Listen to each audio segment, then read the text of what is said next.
ధ్రువుడి రాజ్యంలో ఉన్నానన్న భావన చేయండి.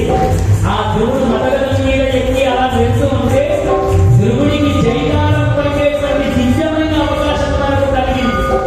ఎందుకోసం అంటే పరమ భాగవతంలో వాసుదేవుని దర్శించినటువంటి వాడు వాణ్ణి దర్శిస్తే మనోనేత్రముతో మనం దర్శిస్తే వాటికి జైకారం చెబితే ఇంతకు ఇచ్చిన పుణ్యం ఏమిటి?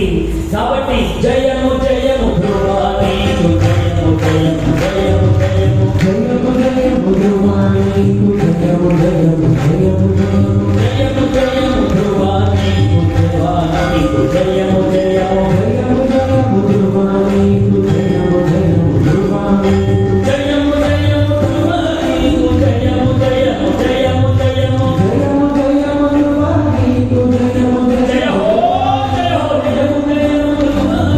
జయము జయము జయము జయము జయము జయము ధ్రువ నీకు జయము జయము జయము జయము జయ హో ధ్రువ జయము జయము జయము జయము అని అందరూ ఆయనను ప్రభువుకు పుష్పములన్నీ చల్లుతూ ఉన్నారట. అలా చల్లుతూ ఉంటే నిజంగా అంబారి మీద ఎక్కించి అంత జయధ్వానాలు పలుకుతూ ఉంటే ఎంత ఆనందపడాలి. కానీ ధ్రువుడి మనసులో మాత్రం ఆనందం లేదు. ఆనందం లేక ఆ స్వామి అనుగ్రహం చేత ఆ రాజ్యమునకు యువరాజు అయి మహారాజు అయి 36,000 సంవత్సరములు రాజ్యపాలన చేసే 36,000 సంవత్సరాలు రాజ్యపాలన చేశాక 36,000 సంవత్సరాలు రాజ్యపాలన చేసినప్పటికీ కూడా ధ్రువుడి మనస్సులో ఆ రాజ్యమును ఏ విధంగా అనుభవించారు అంటే కేవలం కర్మ సన్యాసము చేత అన్నీ ఉన్నాయి కానీ ఏమీ లేని వాడిగానే అనుభవించారట. అలా ఏమీ లేని వాడిగా అనుభవించి ఎప్పుడెప్పుడు కాలగమనం ముందుకు సాగుతుందా అని చూశాడు. ఆ సమయము రానే వచ్చింది. 36,000 సంవత్సరాలు పూర్తయినాయి. ధ్రువుడు తన మనవలకు ఆ రాజ్యమునంతా అప్పచెప్పి అద్భుతంగా తన తల్లిని వెంట పెట్టుకొని దగ్గరలో ఉన్నటువంటి ఒక వనానికి వెళ్ళిపోయాడు.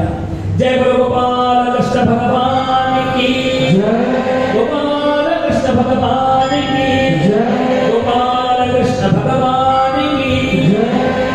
ఆ యొక్క వనంలో ఒక అద్భుతమైనటువంటి ఆశ్రమాన్ని ఏర్పాటు చేసుకున్నారు. ఆ ఆశ్రమంలో ధ్రువుడు నిరంతరము హరినామ సంకీర్తన చేస్తూ ఓం నమో భగవతే వాసుదేవాయ ఓం నమో భగవతే వాసుదేవాయ అన్నటువంటి ఈ యొక్క ద్వాదశాక్షరి మంత్రముని జపిస్తూ ఆ వనంలోనే ఆ పర్ణశాలలో తల్లితో సహా అక్కడ నారాయణ సేవలోనే ఉన్నారు. ఇలా సేవ చేస్తూ ఉంటే ఒకనాడు ఆ వనంలో ధ్రువుడు ఉన్నటువంటి చోటికి విష్ణుదూతల చేత విష్ణు విమానము దిగే. ఇద్దరు విష్ణుదూతలతో సహా దివ్యమైనటువంటి విష్ణు విమానము ధ్రువుడి దగ్గరికి వచ్చిందట. ధ్రువుడి దగ్గరికి రాగానే ధ్రువుడు ఆశ్చర్యం చేసి చూశాక ఆ విష్ణుదూతలు ఏ విధంగా ఉన్నారో తెలుసా? వాళ్ళిద్దరికి కూడా చతుర్భుజములు ఉన్నాయట. వాళ్ళిద్దరూ అచ్చము విష్ణుమూర్తి లాగానే మెరిసిపోతూ ఉన్నారట.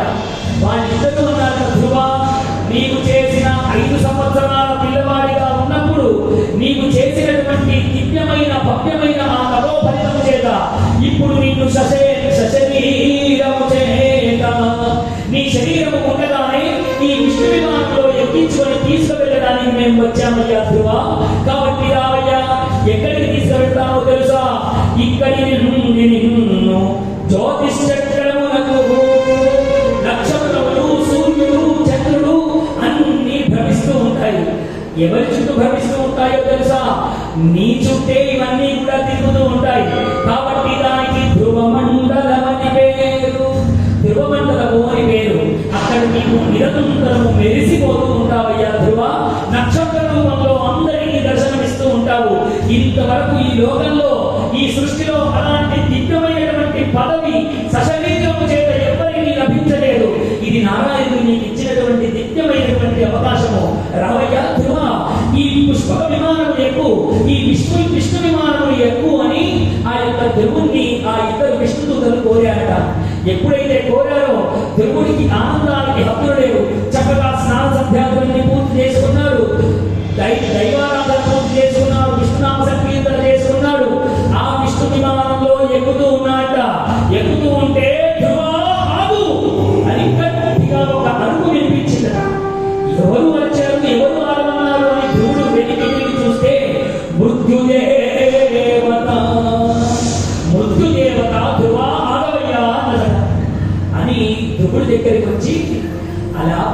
దాంట్లోకి ఊరికే ఎక్కువే నాగయ్యా, నువ్వు దివ్యమైన వాసుదేవుడి గురించి ఓం నమో భగవతే వాసుదేవాయ అన్న దివ్య ద్వాదశాక్షరి మంత్ర జపము చేత వాసుదేవుని పొందిన వాడవు నువ్వు.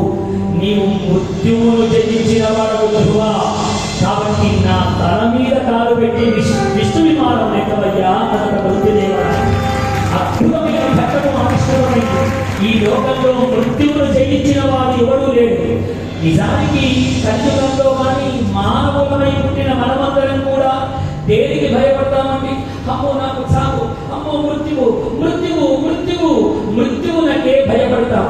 కానీ ఒక్క విషయం గుర్తుపెట్టుకోండి, మనముండగా మృత్యువు ఎన్నటికీ రాదు. ఈ మాట గుర్తుపెట్టుకోండి, మనముండగా మృత్యువు ఎన్నటికీ రాదు. అది వచ్చిన నాడు మనం ఉండదు. ఎంత లాజిక్ పట్టుకున్నారు? మనముండగా మృత్యుదేవత రాదు, అది వచ్చినప్పుడు మనం ఉండదు. కాబట్టి దాన్ని మనం చూడలేము. చూడని దాని గురించి భయం ఎందుకండి? ఉన్నప్పుడు నారాయణ అని నారాయణ జపం చేసుకుంటే చాలు. ఇప్పుడు ధ్రువుడికి మృత్యుదేవత అన్నదట, ధ్రువా నా శిరస్సు మీద నీ కాలును పెట్టి విష్ణు విమానం ఎక్కవయ్యా అనగానే ధ్రువుడు అదే విధంగా మృత్యువును అధిరోహించి మృత్యువు మీద తన తల మీద కాలును పెట్టి విష్ణు విమానంలో ఎక్కాడు. ఎప్పుడైతే విష్ణు విమానంలో ఎక్కాడో ఇప్పుడు ఆ విష్ణు విమానం